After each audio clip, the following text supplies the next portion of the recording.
একটি পূর্ণাঙ্গ গোসলের সুন্নতি পদ্ধতি বা ইসলামিক পদ্ধতি সেটি নিম্নরূপ। 1 নম্বর, অন্তরে সেই গোসলের সংকল্প থাকতে হবে যে আমি যে এখন গোসল করতে যাচ্ছি এটা কোন গোসল, এই ফরজ গোসল না মুস্তাহাব গোসল না দৈনন্দিন গোসল। যখন কোনো মানুষের উপর গোসল ফরজ হবে, যার একটু আলোচনা হলো, সেই গোসলটি করার ইচ্ছা অন্তরে থাকবে যে আমার উপর এখন গোসল ফরজ হয়েছে, সেই ফরজ গোসল করার জন্য আমি উপস্থিত বা গোসল করতে চাচ্ছি বা যাচ্ছি।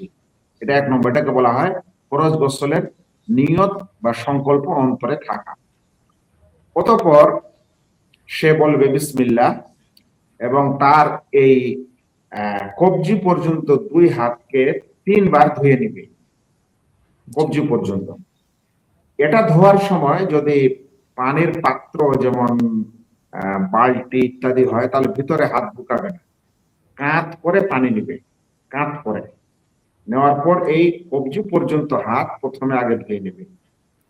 তারপর 3 বার এটা ধোয়ার পর তারপরে নিজের লজ্জাস্থান ধুয়ে নেবে, কারণ নাপাকি সেখান থেকে বের হয়েছে বা তার আশেপাশে লেগেছে, সেজন্য লজ্জাস্থান সুন্দর করে ধুয়ে নেবে এবং তার আশেপাশে যেখানে নাপাকি লেগেছে ও পবিত্রতা সেটাকে পরিষ্কার পরিচ্ছন্ন করে নেবে। এই 3টি কাজ যখন হয়ে গেল তখন সম্পূর্ণ নামাজের মতো করে একটি ওযু করবে। আর ফরজ গোসলের জন্য প্রথমে আগে 3টি কাজ এক্সট্রা, সেটা হলো 1 নম্বর অন্তরে সেই ফরজ গোসলের নিয়ত করা, 2য় নম্বর হলো কবজি পর্যন্ত এই 2 হাত ধৌত করা, 3য় নম্বর হলো লজ্জাস্থান ধুয়ে নেওয়া। এটা যখন হয়ে গেল এখন নামাজের মতো করে ওযু করা। আবার নামাজের মতো ওযু করে কিভাবে করতে হয়, আবার এই কবজি পর্যন্ত 3 হাত ধুয়ে নেওয়া হলো, নেওয়ার পর তারপরে তখন প্রথমে এই কুল্লি করা হলো 3 বার, তারপরে 3 বার নাক পরিষ্কার করা হলো, তারপরে মুখমণ্ডল 3 বার ধোয়া হলো, তারপরে কনুই পর্যন্ত হাতকে 3 বার ডান হাত, তারপরে বাম হাতকে 3 বার, তারপরে মাথার মাসাজ করা হলো, তারপর কানের মাসাজ করা হলো, তারপরে আপনার 2 পা, প্রথমে ডান পা গিট পর্যন্ত ধোয়া হলো, তারপরে বাম পা গিট পর্যন্ত ধোয়া হলো। উল্লেখ্য, ফরজ গোসল করার সময় কেউ যদি তার 2 পাকে পরে ধুইতে চায় তো এটাও সুন্নত দ্বারা প্রমাণিত। আসলে যে সকল স্থানে গোসল করলে পানি পড়লে পানির ছেটা ফোটা শরীরে পায়ে লাগার সম্ভাবনা থাকে, নিজের কাদা টাদা ইত্যাদি, তাহলে এই সময় পা দুটিকে পরে ধোয় ভালো। আর যদি সুন্দর বাথরুম হয় তাহলে ওযুর শুরুতে সম্পূর্ণ এভাবে আপনি পা ধুয়ে নেবেন। এভাবে আপনি ওযু করে নিলেন, এরপর আপনি সারা শরীরে পানি পৌঁছে দিবেন, সারা শরীর, প্রথমে মাথা, তারপরে ডান দিক, তারপরে বাম দিক, এভাবে সারা শরীর ধুয়ে নেবেন। উল্লেখ্য, এভাবে সুন্দর করে ওযু করার পর যদি আপনি যেহেতু লজ্জাস্থান আগে ধুয়ে নিয়েছেন তাহলে নতুন করে আরো সেখানে সাবান দেওয়ার দরকার নেই।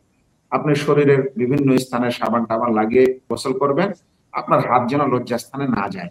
তাহলে এই ওযুর দ্বারাই আপনি এই গোসলের পর নামাজ ইত্যাদি পাঠ করবেন এবং নামাজ পড়বেন, কোনো অসুবিধা নেই। তো এটা হলো ফরজ গোসলের একটি নিয়ম এবং এটি হলো সবচেয়ে সুন্দর ও সহজ নিয়ম।